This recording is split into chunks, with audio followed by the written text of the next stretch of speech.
Elhamdülillahi Rabbil alemin. Esselatu vesselamu ala nebina Muhammed ve ala alihi ve sahbihi ecma'in. Amma ba'd, biz hadis derslerin devam eterbiz. Ham bugün bir öte de mühim hadisni okurbiz. Bu hadis bizden Bukhari ham Müslim jintığında kile. Ham bu hadis bik uzun bulu sebepli biz anın indi to'g'ridan to'g'ri terjimesini tatarchasini gina qararbiz. Chunki Arapçasında okusak, alanda çıkan faydalar bik ko'p. Tercümelerini okusak vaqt bik uzoq alacak. Şuna indi biz aның en başta tatarchasını to'lisincha o'qib chiqarbiz indi. Ondan çıkan faydalarını anlatıp getirbiz. Bu hadis bizning Abu Abdurrahman Abdullah ibn Umar al-Hattab isimli sahabadan rivayet kılana. Peygamber sallallahu aleyhi ve sellem bir vaqt şuşu hadisini söylegan. Bu hadis indi Peygamber sallallahu aleyhi ve sellem qissa kibirek söyleyindi. Yani bulgan hal, hikaye desek de bula indi. Ama lakin bu turmuşta bulgan hal. Peygamber sallallahu aleyhi ve sellem ayta kayşandır sizge kadar yaşagan, yani sahabalarga söylep etindeymi? Ağır rahatlık yaşagan zamandadır. 3 kişi yolga çıkarlardı. Kesip etip iş boyunca indi seferge çıkarlar. Hem kич jitkech, talşıqqach, argaç indi. Alar bir tavuk kuşluğunda Rusça aytsak pişerga kirib indi yal etmekçi bolar, yuqlab çıkmakçı bolar. Bu vaqtlarda bit indi hazırgi kibik gостиницалар, hostellar, konak yurtlar bulmagan şulay bit. Kişiler indi oramlarda şulay indi tavuk kuşlarında, ağaç altlarında yal etip taran bulganlar indi. Hem bular da indi şu bir tavuk kuşluğuna kirib tün ötkərəgə to'xtalganlar. Lakin alarda şuşu pişerga, şuşu tavuk kuşluğuna kirgeçti. Bir vaqtdan soň indi şuşu tavuğun üstünden de yani taşlar kıyılgan. Hem şuşu çıga turgan ишектен дегенде шушы тауық кушылыгыннан чыга турган юлына да ташлар төшеп каплап куйган. Ягъни булар тауық кушылыгында пещерада бикләнеп калганнар. Һәм шуңа таш зур булган. Булар моны үз кишләре белән генә этеп аша алмый торган хәлдә шуңа зурлыгы зур булган, кишләре җитмәгән. Hem bular aytganlar dürüstlükte de bu taştan biz ne de bari tek Allah-u Teala'dan yalvara dua kılı. Ana kıtkara alacak de. Ama şu duada izgi amelleri biz bilen, ihlastan kılıngan izgi amelleri biz için izgi amelleri biz sebepli soragan duana kıtkara ala degen. Hem şundan soň bular her birisi ihlastan Allah rizalығы үшін қылған изгіліктерін еске түшіріп дұға қыла башлағандар. Шундан бірсі дұға қылған. Ey Rabbim деген, менің ұлы яштегі әтиәнейім бар иде деген. Һәм кичләрен мен аларга инде шушы көтүчелектән хайваннарыннан алган сөт белән туендырайым, ашатайым деген йоклар алдыннан кич белән инде. Һәм бер кайчанда да yurt ahillerime de, kullarıma da, balalarıma da süt işirtmeydim de, ille demeger başta etiyeniyime işirtken şeye kadar de. Hem bir vakitte şu kütüşçülüğü bilen indi ağaçlar, şu aşıytıran rızık izlep, turaturan yurtundan bir kirakka kitkeniyim de. Kiri kaytkanda indi etiyenilerim yokluylar idi. Hem min alar için sütünü şu hayvanlardan savup kirgen idim. Hem alarının yıklap gitkenlerin bilgeç, alarını uyatırgadı, korktum, uyaldım deyindi. Hem nersedi, yurt ahillerime de, kullarıma da süt birmedim dey. Çünkü gadeti bulgan en birinci yurtuna kaytkaç etiyenisin aşatı. Yani etiyeniga izgilik kılışın halikdegi bir etiyenisin şun halik ihtiram etken indi. Hem bu arada özünün balaları açlıktan bir katı жылый торган bulganlar. Yani eti bizge de bir indi, bizni aşatı indi. Ama ул etiyenisine en birinci şuşu сөтне бирмичә, балаларына бирмәгән. Һәм инде әти-әнисе уянгач, шушы үзләренең кичке сөтләрен эчтеләр ди. Ягъни әти-әнисе ашаткан. Һәм шушы кеше әйткән: "И Аллаһ, әгәр моны мин ди ихластан синең ризалыгың өчен эшләгән булсам ди, безне шушы таш сәбәпле калган халәттән безне коткарсаң иде." Ягъни шушы тау куышлыгыннан шушы ташны әзрәк кенә без чыгарлык итеп ашсаң иде дигән.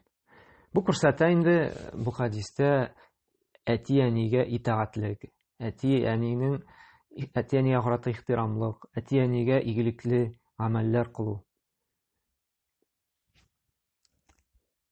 Һәм шушы итеп дуа кылгач, әзгенә таш тагын нитеп китә инде, ачылып китә.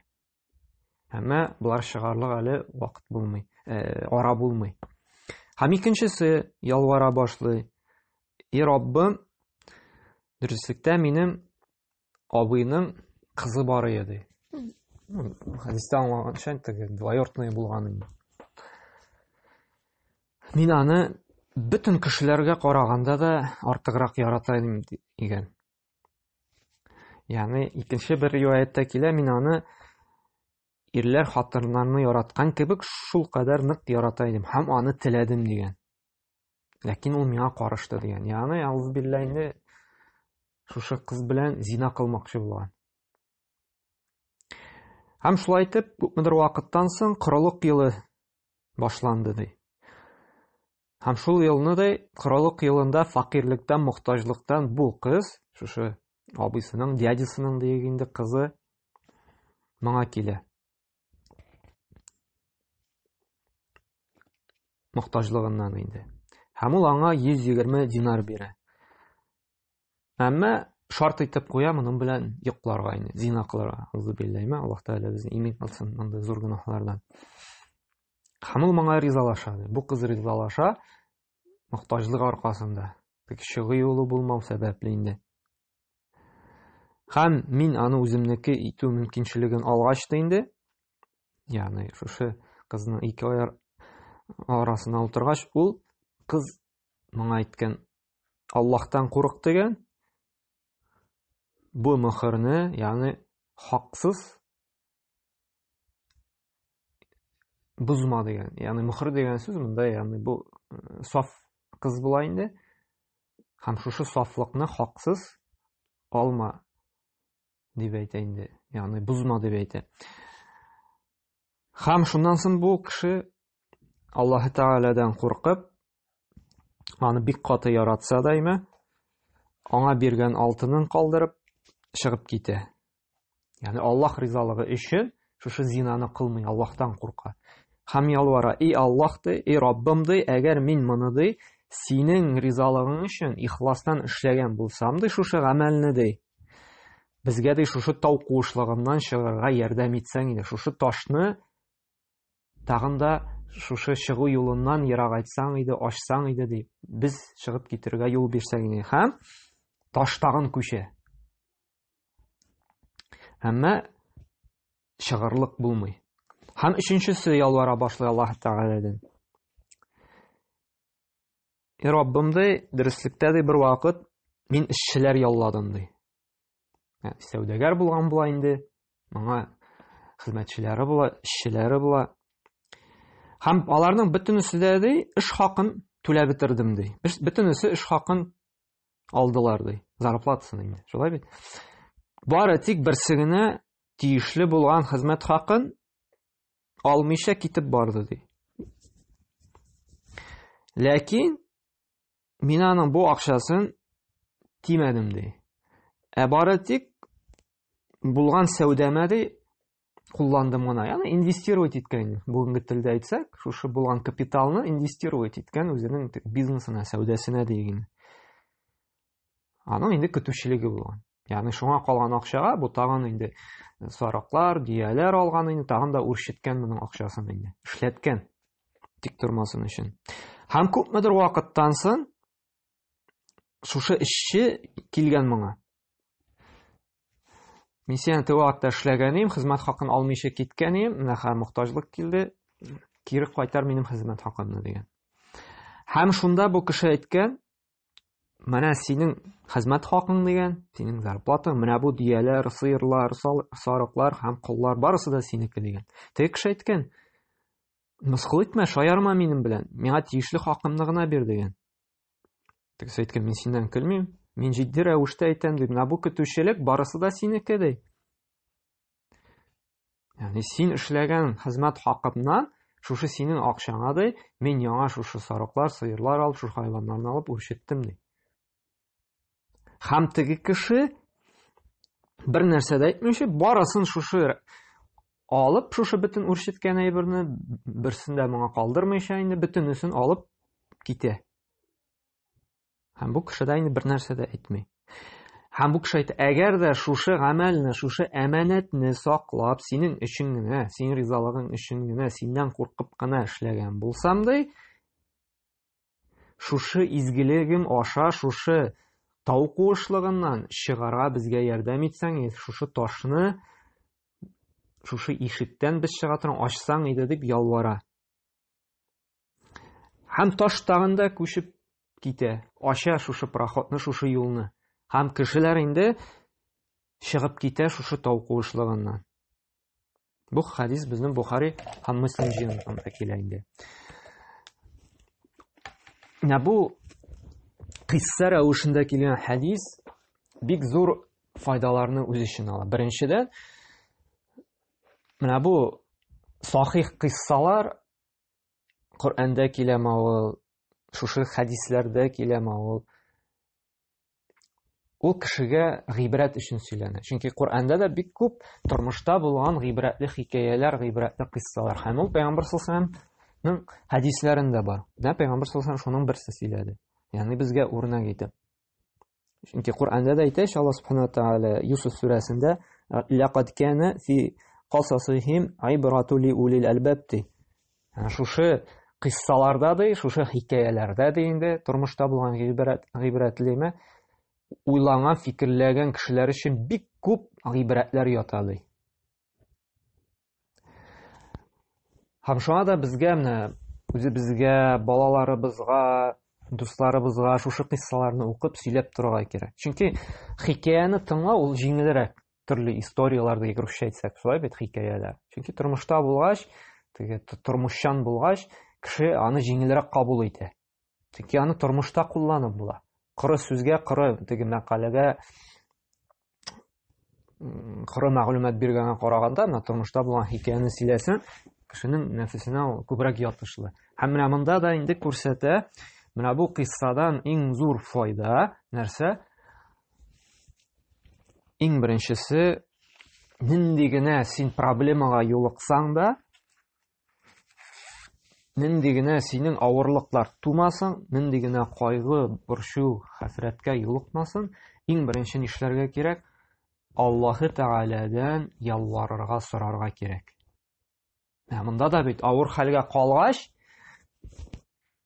алар бит үзләренең көченә таяш, әйдә булай эшләп карыйбыз, әйдә тегеләй, әйдә этеп карыйбыз дип, кычкырып карыйбыз дип сәбәп керешмәде. Иң беренче нишләделәр? Әйдәгез, Аллаһтан ялварыйк диделәр. Бу күрсәтә кешеләрнең, шушы кешеләрнең нинди көчле тәүхид, нинди көчле калепләре Аллаһ белән бәйләнгән булган. Без берәр проблема юлыксак, без шалтырата башлыйбыз шулай бит. Тегеннән сорыйбыз, моннан сорыйбыз. Ягъни сәбәпкә таяна башлыйбыз. Бик сирәгебез генә кемнең тәүхиде, шундый иманы көчле, бик сирәгенә иң беренче Аллаһтан ялвара. Әмма бит Аллаһ Тәгалә Коръәндә әйтә, Бакара сүрәсенең 86-нчы аятында: "Ва иза салака ибади анни файни кариб", әгәр дә минем кулым сораса ди, мин аңа якын ди. Уҗиб даъвата иза да'a. Уҗиб да'вата да'a иза дa'ан. Һәм җавап бирәм ди, дуа кылучының дуасына җавап бирәм ди. Һәм сүрәсенең 62-нчы аятында әйтә: "Әмма юҗиб муттарра иза да'a ва якшифу су ва яджалукум хулафаул ард". Кем сезгә ди авырлык вакытында ди, бер проблемага юлыксагыз ди, кем сезгә дуаларыгызга җавап бирә, кем сезне шушы авырлыктан ди чыгара ди, җиңеллек бирә ди.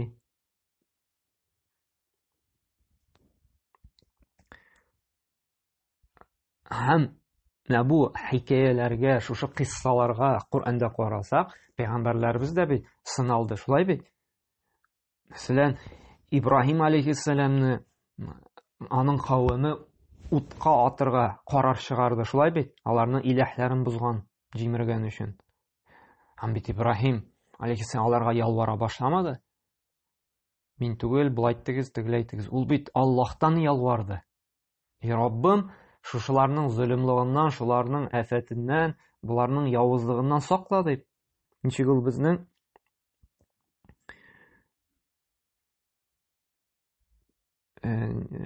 ялгышмасам, Әнбия сүрәсенең 68-69 аятьләрдә Аллаһ Тәгалә әйтә: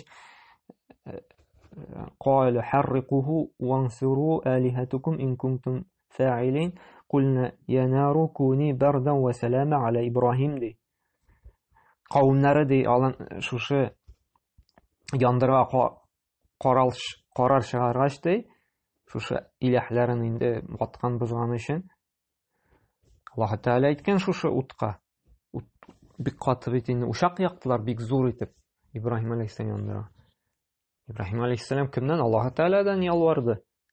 Һәм Аллаһ Тәгалә әйтте утка: Сап салкын, аны сәламәт кыла торган утка әйләнде. Һәм Ибраһим алейхиссалам утка аткач, бер нәрсә булмады, яндырмады.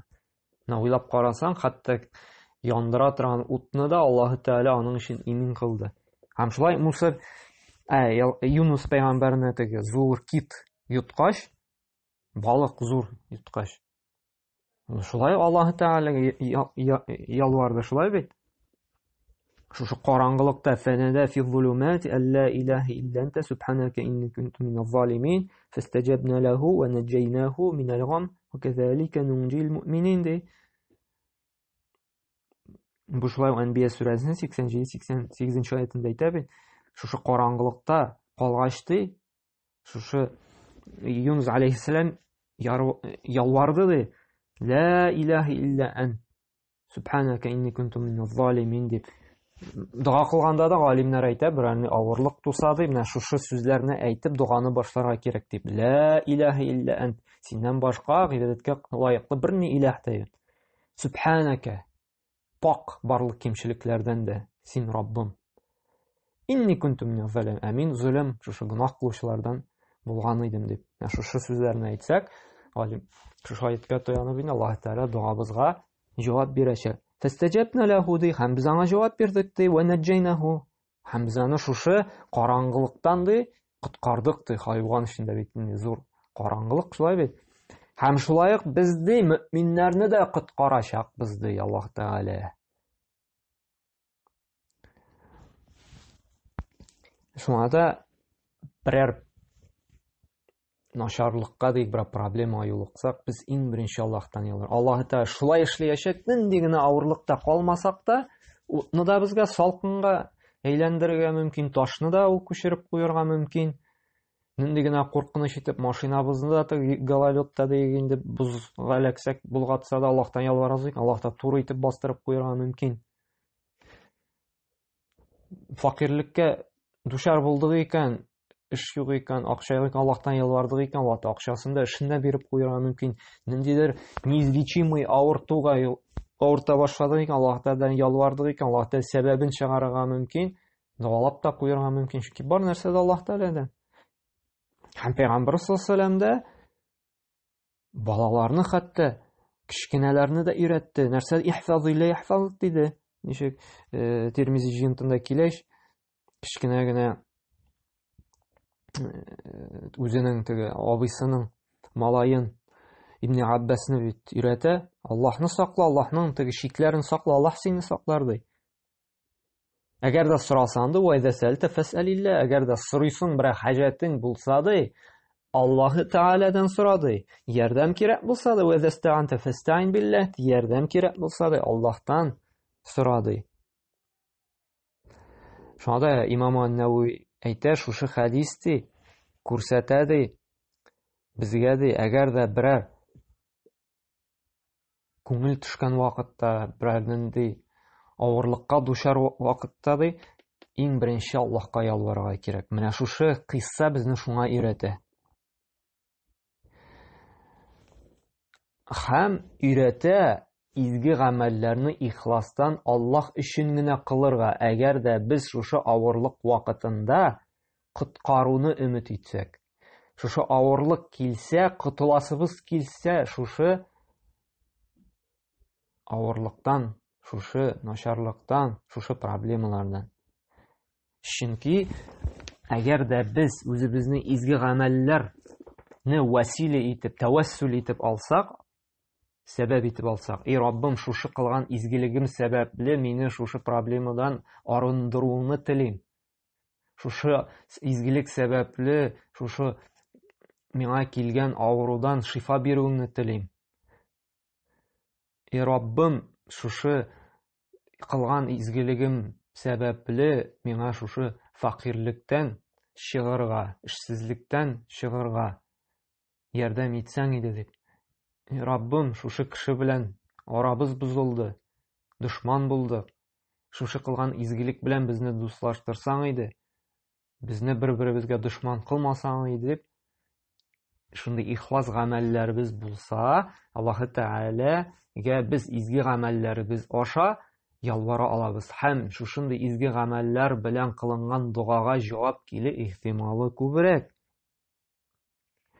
Һәм шулай ук иманнан соң бит әле безнең изге гамәл кылу да кирәк. Чөнки ничек Бакара сүрәсенең 82-нче аятында Аллаһ Тәгалә әйтә: "Валлазина аману ва амилу салихати улайка асхабул джанна хум фиха халидун." Кемнәр иман китереп изге игелекле гамәлләр кылса да, алар җәннәт әһелләре булырлар ди. Һәм алар анда мәңгелек калырдар. Менә Аллаһ Тәгалә мактый монда кемнәрне?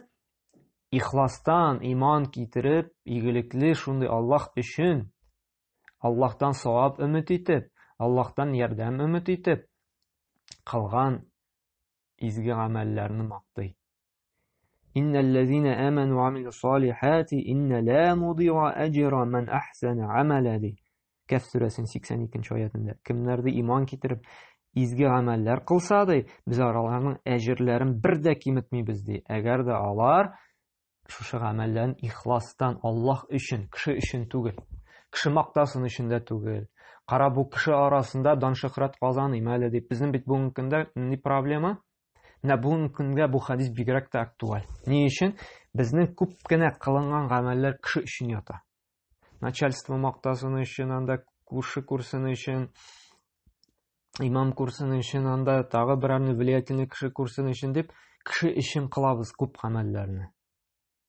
Менә ихластан Аллаһ өчен кылынган гамәлләр кызганычка каршы безнең бик әз. Менә бу хадис үзгәртә безне Аллаһка кайтырга. Әгәр дә шундый авырлыкта калсак, менә безнең ихластан кылынган гамәлләребез булып, запаслар булсын турында уйлата торган хадис.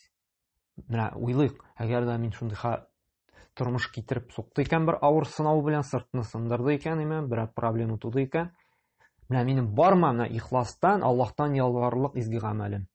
Шушы изге гамәл сәбәпле Аллаһ Тәгалә миңа җавап бирсен өчен. Шушы хәлдән җиңел генә чыгыр өчен.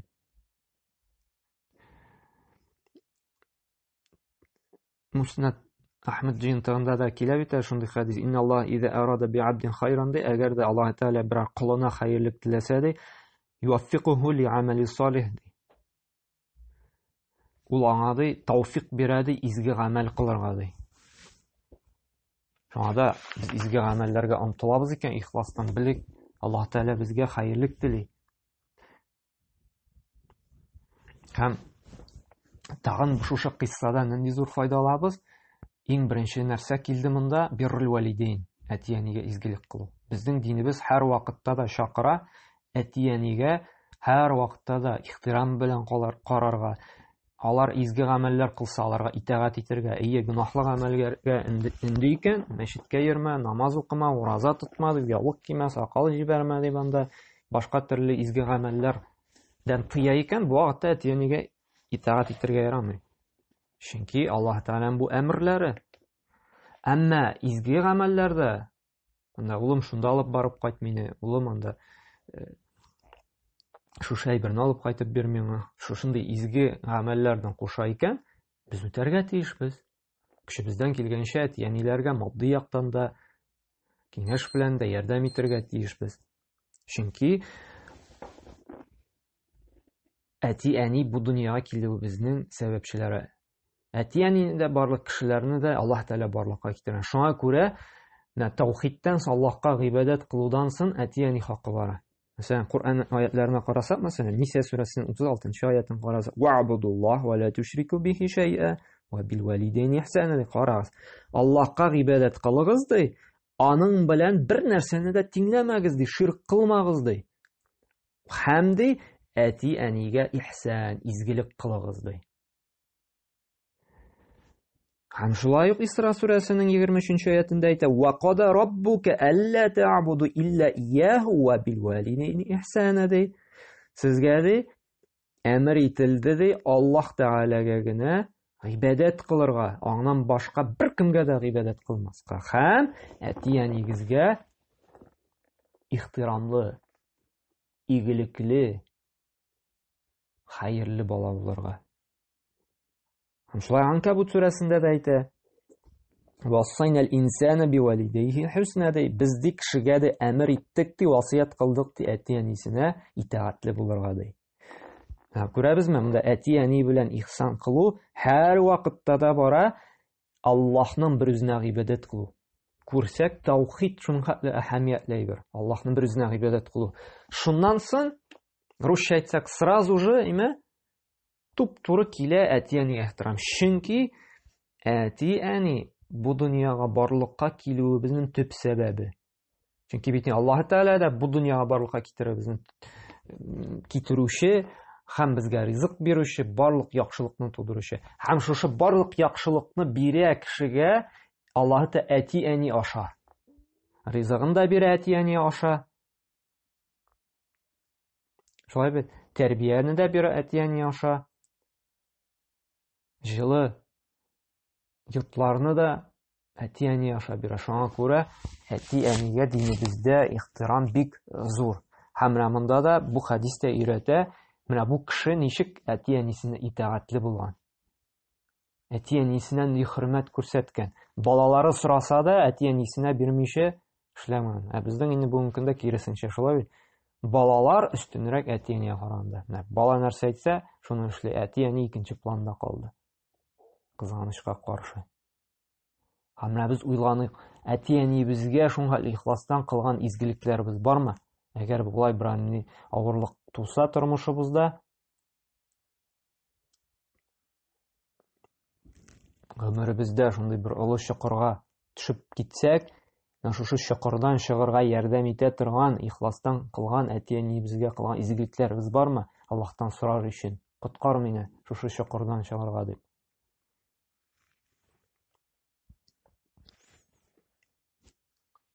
Һәм икенчесе,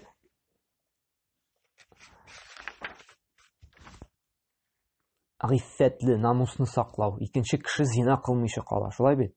Зина ул безнең динебездә иң зур гынахларның берсе.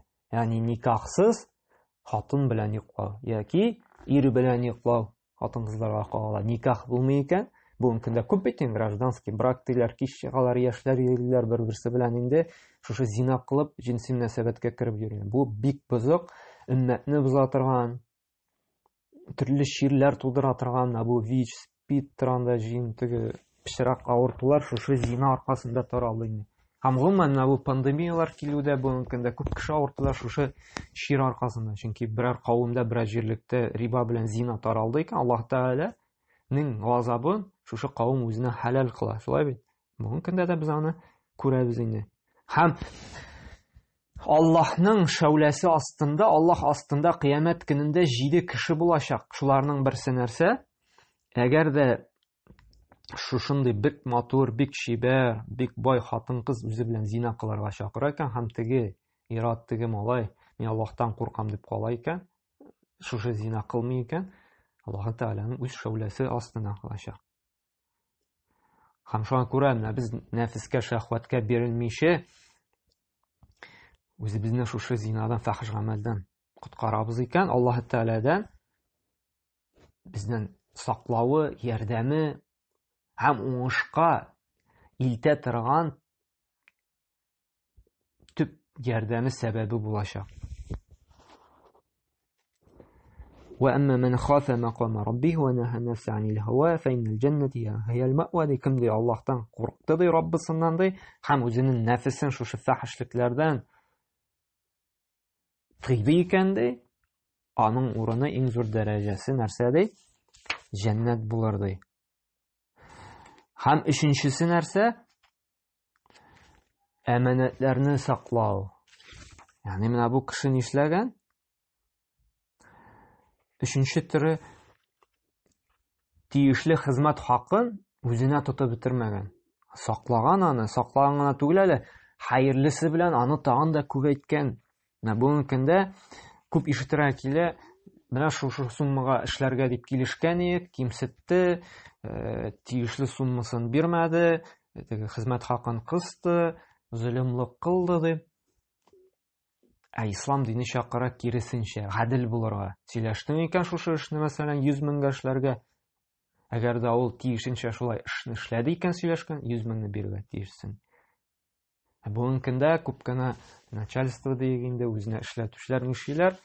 Зарплаталарын кысалар анда, вакытында бирмиләр, шушы әманәтне тапшырмыйлар. Һәм бу бик каты үзенә карата һәм кешеләргә карата зөлемлек кыла. Кыямәт көнендә Аллаһ Тәгалә инде мондый кешегә үзенең каты газабын, җәзасын бирәчәк. Һәм монда да бит кеше нишләгән?